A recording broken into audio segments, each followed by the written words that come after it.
Hi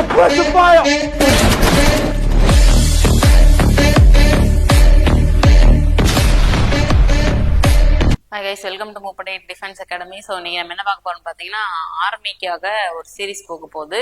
so army exam வந்து உங்களுக்கு எப்படியுமே ஜனவரி பிப்ரவரியில் நோட்டிஃபிகேஷன் வந்துடும். அப்போ எக்ஸாம் பார்த்தீங்கன்னா மார்ச் ஏப்ரல் மே அந்த மாதிரி வரலாம் வாய்ப்பு இருக்கு.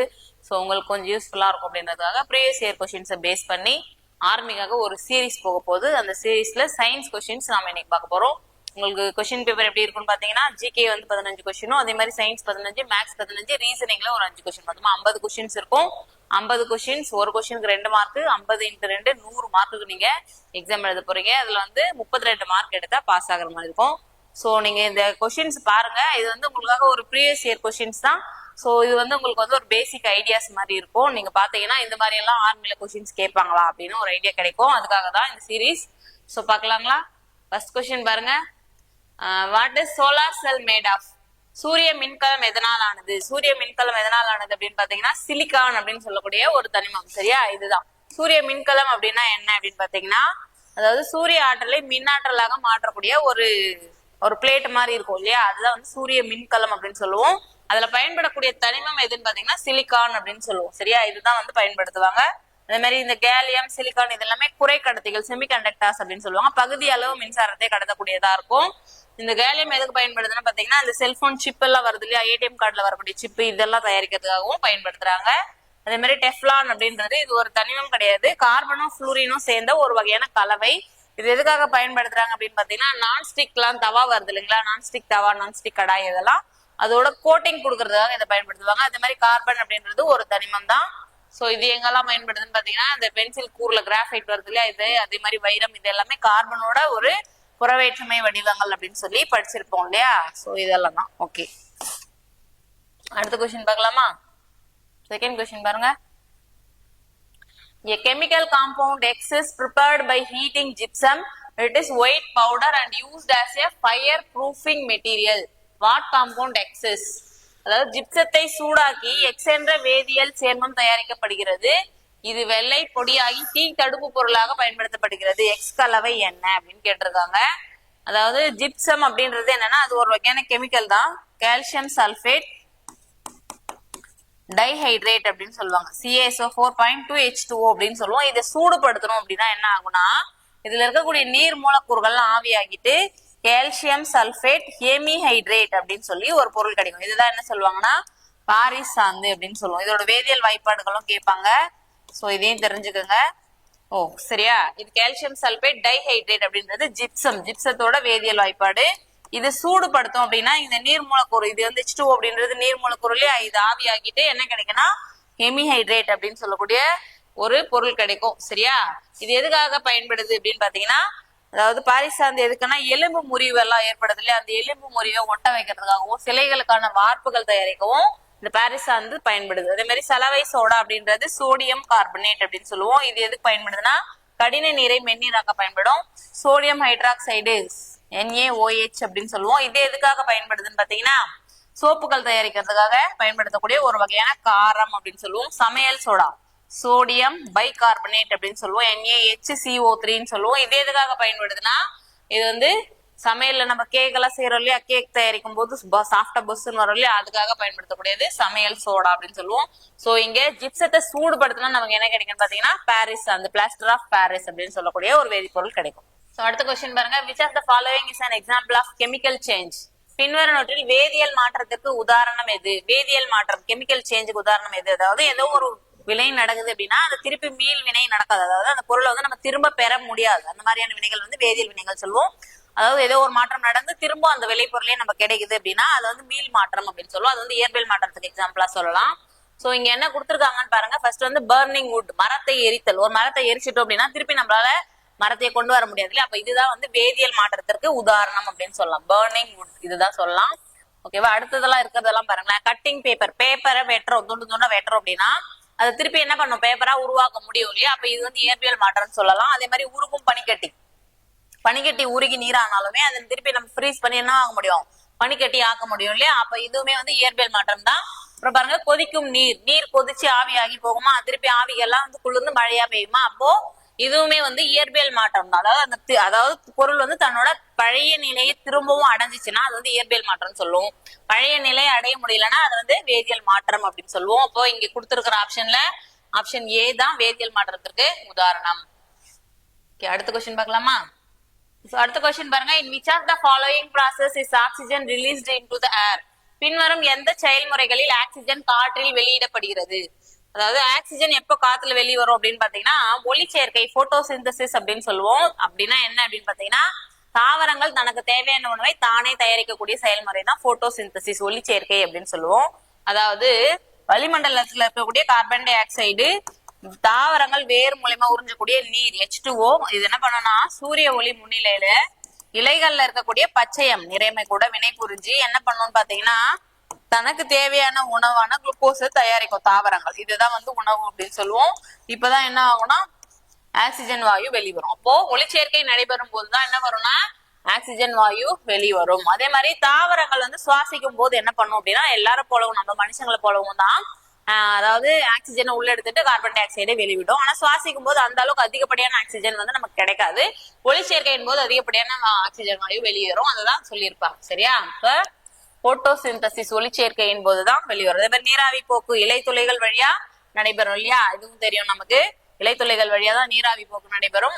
அப்புறம் இந்த சுவாசம் போது சொன்னாலியா சுவாசிக்கும் போதும் எல்லாரும் போலவும் கார்பன் அதாவது ஆக்சிஜனை உள்ள எடுத்துக்கிட்டே கார்பன் டை ஆக்சைடை தான் வெளிவிடும். ஓகேவா? சோ அடுத்த கொஸ்டின் பார்க்கலாம். 5வது கொஸ்டின் பாருங்க. in which of the following media does sound travel fastest? பின்வரும் எந்த ஊடகத்தில் ஒலி வேகமாக பயணிக்கிறது? எந்த ஊடகம் அதாவது ஒலி வந்து பயணிக்கணும். நம்ம பேசக்கூடிய சவுண்டு நமக்கு திருப்பி கேட்கணும் அப்படின்னா அதை பயணிக்கணும். காற்றுல பயணிச்சு வருது இல்லையா? அப்ப அது நமக்கு தெளிவா கேட்கணும் அப்படின்னா என்ன பாத்தீங்கன்னா ஒரு ஊடகம் தேவை. ஒலி பரவுவதற்கு ஊடகம் தேவை. ஒலி வந்து வெற்றிடத்தில் பரவாது அப்படின்னு சொல்லி இல்லையா நமக்கு? அப்ப எந்த ஊடகத்துல வேகமா பரவும் அப்படின்னு பாத்தீங்கன்னா திடப்பொருள்ல தான் ஒலி வந்து வேகமா பரவும். சரி, திடப்பொருள், அதுக்கு அடுத்ததா திரவ பொருள், அதுக்கு அடுத்ததாதான் வாயு பொருள். அப்போ ஒலி வேகமா எந்த பொருட்கள்ல பயணிக்கும்னு பாத்தீங்கன்னா திட பொருட்கள்ல தான். அதை விட குறைவா திரவ பொருள்ல, இதை விடவும் குறைவா வாயு பொருட்கள்ல ஒலி பயணிக்கும். இப்போ வெற்றிடத்தில் வந்து ஒலி பரவாது. ஒலி does not travel in vacuum. சரியா? அப்ப ஒலி வெற்றிடத்தில் பரவாது. திட பொருட்கள்ல தான் என்ன பண்ணும் வேகமா பரவும், சாலிட்ஸ். ஓகே, அடுத்த கொஸ்டின் பாருங்க. which body part is tested by ECG? உடலின் எந்த பகுதி ECG மூலம் சோதிக்கப்படுகிறது? எந்த பகுதியை உடலோட எந்த பகுதியை ECG அப்படின்னு சொல்லக்கூடிய ஒரு கருவி மூலமா ஆராயறாங்க அப்படின்னு பாத்தீங்கன்னா இதயம். சரியா? ஹார்ட். சரியா?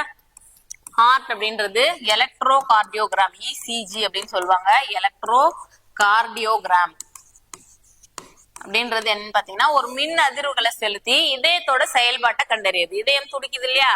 ரத்தத்தை பம்ப் பண்ணும் போது லப்டப் சவுண்ட் வருது இல்லையா? அந்த இதயத்தோட துடிப்பு அந்த சீரா இருக்குதா அப்படின்றத கண்டறியறதுக்காக பயன்படக்கூடிய ஒரு கருவி தான் எலக்ட்ரோ கார்டியோகிராம். நமக்கு ஹார்ட் அட்டாக் அதாவது மாரடைப்பு வருது அப்படின்னா அந்த டைம்ல என்ன பண்ணுவாங்கன்னா அந்த ஒரு கரண்ட் ஒயர் எல்லாம் இருக்கும் இல்லையா? அதெல்லாம் வச்சு இங்க எல்லாம் மாட்டிட்டு அது ஒரு கிராஃப் மாதிரி போகும் இல்லையா? மானிட்டர்ல இப்படி ஏறி இறங்கும். அதாவது இதயத்தோட துடிப்பு சீரா இருக்குதா அப்படின்றத கண்டறியக்கூடிய ஒரு கருவி தான் ECG, எலக்ட்ரோ கார்டியோகிராம் அப்படின்னு சொல்லுவாங்க.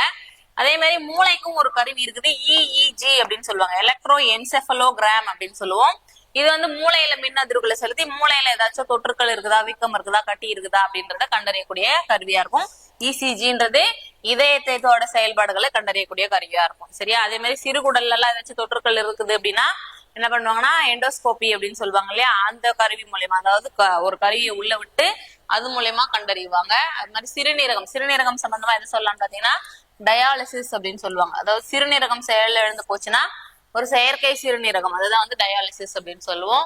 சோ இதெல்லாம் அதோட ரிலேட்டடான வேர்ட்ஸ். இந்த மாதிரி சின்ன சின்ன விஷயம் எல்லாம் நீங்க நிறைய தெரிஞ்சுக்கோங்க.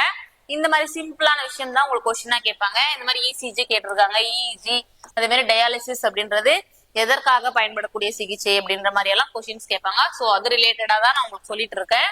சோ உங்களுக்கு இது ரொம்ப யூஸ்ஃபுல்லா இருக்கும். அடுத்து பாருங்க, an electric motor is a device used for converting electrical energy into dash energy. மின் மோட்டார் என்பது மின் ஆற்றலை டேஷ் ஆற்றலாக மாற்ற பயன்படும் ஒரு சாதனம். மின் மோட்டார் அப்படின்றது என்னன்னா கரண்ட்ல வந்து மோட்டார் ரன் ஆச்சுன்னா என்ன எனர்ஜியா மாறும்னா மெக்கானிக்கல் எனர்ஜியா மாறும் இல்லையா? இயந்திர ஆற்றலை கொடுக்கும். சோ அப்போ மின் மோட்டார் கொடுக்கக்கூடிய ஆற்றல் என்னன்னா இயந்திர ஆற்றல். மின் ஆற்றலை இயந்திர ஆற்றலாக மாற்றக்கூடியதுதான் மின் மோட்டார் அப்படின்றது. மோட்டார் அப்படின்றது என்னது? மின் ஆற்றலை இயந்திர ஆற்றலா கன்வெர்ட் பண்ணக்கூடியது. அதே மாதிரி ஒளி எங்க இருந்து கிடைக்கும்னு பாத்தீங்கன்னா, நம்ம கரண்ட் கொடுக்குறோம், லைட் எல்லாம் எரியுது இல்லையா, மின் ஆற்றலை ஒளியா மாத்தக்கூடியது எதுன்னு பாத்தீங்கன்னா பல்ப் சொல்லலாம். அதே மாதிரி மின் ஆற்றலை வெப்ப ஆற்றலா மாற்றக்கூடியதுக்கு எக்ஸாம்பிள் எதை சொல்லலாம்னு பாத்தீங்கன்னா அயன் பாக்ஸ் எல்லாம் சொல்லாமா. அதே மாதிரி எலக்ட்ரிக் ஹீட்டர், டோஸ்டர் இதெல்லாமும் மின் ஆற்றலை வெப்ப ஆற்றலா மாற்றக்கூடியதுக்கு சொல்லலாம். அதே மாதிரி காந்தம் மின் ஆற்றலை காந்த ஆற்றலா மாற்றக்கூடியதுன்னு பாத்தீங்கன்னா இந்த கிரேன் இருக்கு இல்லையா, காலிங் பெல், கிரேன் இதெல்லாம் மின் ஆற்றல் கரண்ட் நம்ம பாஸ் பண்ணுவோம், அந்த டைம்ல அது காந்தமா மாறும். இதுக்கு எக்ஸாம்பிளா கிரேன் இதெல்லாம் சொல்லலாம். சரியா? ஓகே, அடுத்து பாருங்க. The law of gravitation was given by ஈர்ப்பு விசை விதி டேஷால் வழங்கப்பட்டது. ஈர்ப்பு விசை விதி அதாவது கிராவிடேஷனல், அத புவி ஈர்ப்பு விசை சொல்லி நம்ம நிறைய சின்ன கிளாஸ்ல படிச்சிருப்போம். யார் கொடுத்தாரு அப்படின்னு பாத்தீங்கன்னா, ஈர்ப்பு விசையை சொன்னவர் யாருன்னா சர் ஐசக் நியூட்டன் இல்லையா. அவர் தான் ஒரு ஆப்பிள் மரத்துக்கு அடியில உட்கார்ந்துட்டு இருப்பாரு. மரத்துல இருந்து ஆப்பிள் கீழே விழுந்ததும் இது ஏன் கீழே தான் விழுது, மேல ஏன் போல அப்படின்னு சொல்லி ஆராய்ச்சி பண்ணாரு இல்லையா. ஒரு சின்ன விஷயம் தான், அதை நம்ம எல்லாம் அந்த அளவுக்கு யோசிக்க மாட்டோம் இல்லையா. ஐசக் நியூட்டன் கண்டுபிடிச்சாரு ஏன் கீழவே வருது, இது மேல ஏன் போல அப்படின்னு கண்டுபிடிச்சதுனாலதான் அவர் தான் ஈர்ப்பு விசை இருக்குது பூமியில அப்படின்னு சொல்லி கண்டுபிடிச்சாரு. யாருன்னா சார் ஐசக் நியூட்டன் அப்படின்னு சொல்லக்கூடிய இவர் தான். சரியா? அதே மாதிரி கலீலியோ யாருன்னு தெரியும் இல்லையா. இவர் தான் அதாவது டெலிஸ்கோப் வச்சு வீனஸ் பிளானட் வெள்ளி கோள் இருக்குது அப்படின்றத கண்டுபிடிச்சாரு. அவர் கண்டுபிடிச்சதுக்கு அப்புறம் தான் சூரியனை மையமா வச்சு கோள்கள் சுத்தி வருது அப்படின்னு சொல்லி கண்டுபிடிச்சாங்க. அதுக்கு முன்னால என்ன சொன்னாங்கன்னா பூமியை மையமா வச்சுதான் கோள்கள் சுற்றி வருதுன்னு சொன்னாங்க. ஆனா கலீலியோவோட அந்த வீனஸ் பிளானட் தொலைநோக்கி வச்சு அவர் தான் கண்டுபிடிச்சு இருக்குன்னு சொல்லி கண்டுபிடிச்சாரு. அதுக்கப்புறம் தான் இந்த கொள்கையை கொண்டு வந்தாங்க. அதே மாதிரி ஐன்ஸ்டீன் இவர் ஒரு இயற்பியலாளர். இவரும் பிசிக்ஸ்ல நிறைய கண்டுபிடிச்சிருக்கிறாரு. சோ இது நிறைய கண்டுபிடிப்புகள் இருக்கும். E = mc² சொல்லுவாங்க, நிறைய ஆற்றல் சமன்பாடு. இதெல்லாம் பிசிக்ஸ்ல நிறைய கான்செப்ட் சொல்லியிருப்பாரு. சோ சார்லஸ் டார்வின் யாருன்னு பாத்தீங்கன்னா, இவர் உயிரினங்களின் பரிணாமம் அப்படின்னு சொல்லுவோம், பரிணாமத்தின் தந்தை அப்படின்னு கூட சொல்றாங்க. எப்படி உயிரினங்கள் பரிணாம வளர்ச்சி அடைஞ்சி தோன்றுச்சு பூமியில அப்படின்னு சொல்லியிருப்பாரு சார்லஸ் டார்வின். சோ அடுத்த கொஸ்டின் பார்க்கலாம். What is dry ice? அதாவது உலர் பனிக்கட்டி அப்படின்றது என்ன அப்படின்னு கேட்டிருக்காங்க. உலர் பனிக்கட்டி என்றால் என்ன அப்படின்னா, உலர் பனிக்கட்டி அப்படின்றது ஈரப்பதம் இல்லாம காஞ்ச மாதிரி இருக்கும். அந்த பனிக்கட்டி அப்படின்றது என்ன அப்படின்னு பாத்தீங்கன்னா, கார்பன் டை ஆக்சைடு வாயு இருக்குதுல, நம்ம சுவாசிக்கும் போது வெளியிடக்கூடிய வாயு கார்பன் டை ஆக்சைடு படிச்சிருப்போம். சோ இந்த வாயுவை என்ன பண்றாங்கன்னா -57 டிகிரி செல்சியஸ்க்கு குளிர்விக்கணும். என்ன பண்ணணும்? -57 டிகிரி செல்சியஸ்க்கு. இது ஒரு கேஸ். இதை என்ன பண்றோம்னா -57 டிகிரி செல்சியஸ்க்கு ஃப்ரீஸ் பண்ணணும், அதாவது குளிர்விக்கணும். குளிர்விச்சோம்னா நமக்கு என்ன கிடைக்கும்னா உலர் பனிக்கட்டி கிடைக்கும். அப்போ கார்பன் டை ஆக்சைடோட திட வடிவம் அப்படின்றது தான். சரியா? திட கார்பன் டை ஆக்சைடு அப்படின்னு சொல்லுவாங்க. இதோட திட வடிவம் தான் என்னவா பயன்படுதுன்னா உலர் பனிக்கட்டியா பயன்படுது. இது எதுக்காக பயன்படுத்துறாங்க அப்படின்னு பாத்தீங்கன்னா, இந்த இறைச்சிகள், மீன்கள் இதெல்லாம் ரொம்ப தூரத்துல கடல்ல இருந்து இப்ப நம்ம ஊருக்கெல்லாம் சேரணும் அப்படின்னா அதை கெடாம கொண்டு சேர்க்கணும் இல்லையா. அந்த மாதிரி இறைச்சி இந்த மீன்கள்லாம் பதப்படுத்துறதுக்காகவும் பயன்படுத்துறாங்க. அதே மாதிரி கப்பல்ல போறவங்க எல்லாமும் இந்த பொருட்களை பதப்படுத்தி கொண்டு போறதுக்காக நிறைய பயன்படுத்துறாங்க இந்த உலர் பனிக்கட்டியை. அடுத்த கொஸ்டின் பாருங்க. SI unit of weight is? எடையின் SI அலகு. எடையோட SI அலகு என்னன்னு பாத்தீங்கன்னா நியூட்டன் அப்படின்னு சொல்லுவோம். விசை வேற எடை வேற இல்லதானே? சரி இல்லையா உங்களுக்கு?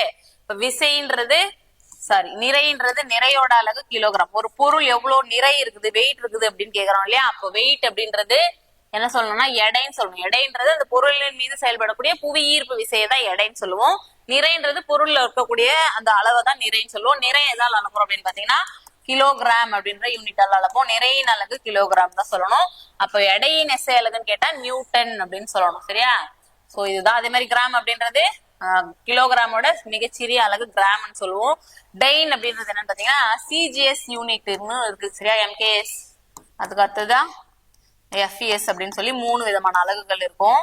இதுல நம்ம பயன்படுத்தக்கூடியது இப்ப MKS யூனிட் தான். அதாவது நிறைய அளக்கிறது நீளத்தை அளக்கிறதுக்கு மீட்டர்ன்றதும், கிலோகிராம்ன்றது நிறைய அளக்கிறதுக்கும், காலத்தை அளக்கிறதுக்கு செகண்ட் அப்படின்ற அலகும் பயன்படுத்துறோம். இதுதான் பன்னாட்டு அலகுகள், SI யூனிட்னு சொல்லுவாங்க, சிஸ்டம் ஆஃப் இன்டர்நேஷனல். இந்த பன்னாட்டு அலகுகளை ஏற்றுக்கொள்ளக்கூடிய அலகுன்னு பாத்தீங்கன்னா இதுதான். இதெல்லாம் ஒரு நாட்டிலேயே ஒரு விதமா ஃபுட், பவுண்ட், செகண்ட், அதே மாதிரி சென்டிமீட்டர், கிராம், செகண்ட் இந்த மாதிரி பயன்படுத்தினாங்க. இப்போ இந்த சிஜிஎஸ் அலகு பயன்படுத்தும் போது சிஜிஎஸ் அலகுல விசையோட அலகு என்ன சொன்னாங்கன்னா டைன் அப்படின்னு சொல்லியிருப்பாங்க. சோ இதுவும் பாத்துக்கணும்.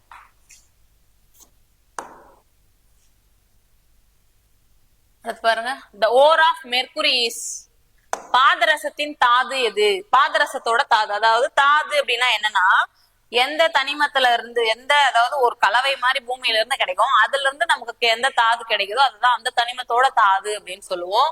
சோ அப்படி பாத்தீங்கன்னா இந்த பாதரசம் அப்படின்னு சொல்லக்கூடிய மெர்குரின்னு சொல்லுவாங்க இங்கிலீஷ்ல. இதோட சிம்பிள் என்னன்னு பாத்தீங்கன்னா ஹெச்ஜின்னு சொல்லுவோம். சரியா? இது வந்து வெப்பநிலை மானிகள்லாம் பயன்படும். திரவ நிலையில இருக்கக்கூடிய ஒரே ஒரு உலோகம் பாதரசம் அப்படின்னு சொல்லுவாங்க. சோ இதெல்லாம் கொஞ்சம் நல்லா கவனிச்சு படிக்கணும். இதோட முதன்மையான தாது எதுன்னு பாத்தீங்கன்னா சின்ன பார் அப்படின்னு சொல்லுவாங்க. சரியா? அந்த சின்ன பார் அப்படின்ற அந்த தாதுல இருந்துதான் பாதரசத்தை அதிகப்படியா பிரிச்சு எடுக்கிறாங்க. நிறைய தாதுக்கள் இருக்கும், ஒரே தனிமத்துக்கு வந்து நிறைய தாதுக்கள் இருக்கும். ஆனா எதுல இருந்து அதிகப்படியா நம்ம பிரிச்சு எடுக்கிறோமோ அதுதான் அதோட முதன்மையான தாது அப்படின்னு சொல்லுவோம்.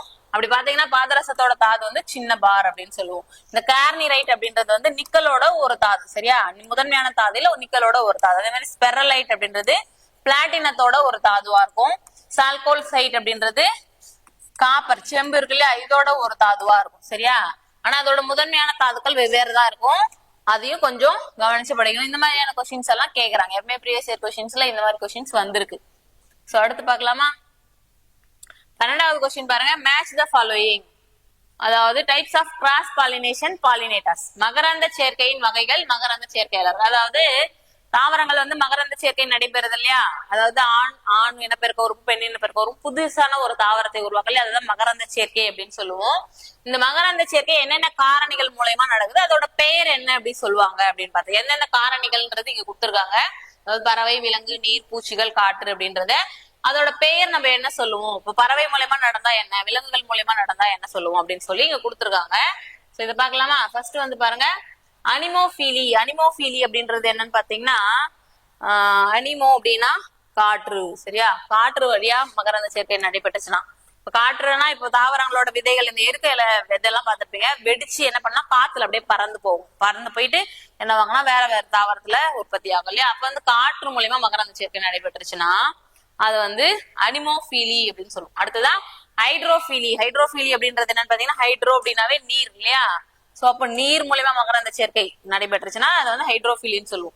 அடுத்தது என்டமோஃபீலி. என்டமோஃபீலி அப்படின்றது பாத்தீங்கன்னா பூச்சிகள் வழியா மகரந்த சேர்க்கை நடந்துச்சுன்னா என்டமோஃபீலின்னு சொல்லுவோம்.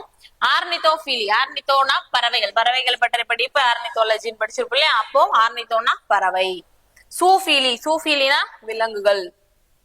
ஜுவாலஜி படிக்கிறோம் இல்லையா, அப்போ விலங்குகள் ஞாபகம் வச்சுக்கலாம். 5 3 4 1 2 மேட்ச் மாதிரி கொடுத்துருக்காங்க பாருங்க. 5 3 4 1 2 ஆப்ஷன் ஏல இருக்கு பாருங்க. இதுதான் ஆன்சர். இந்த மாதிரியான கொஸ்டின்ஸும் கேட்பாங்க.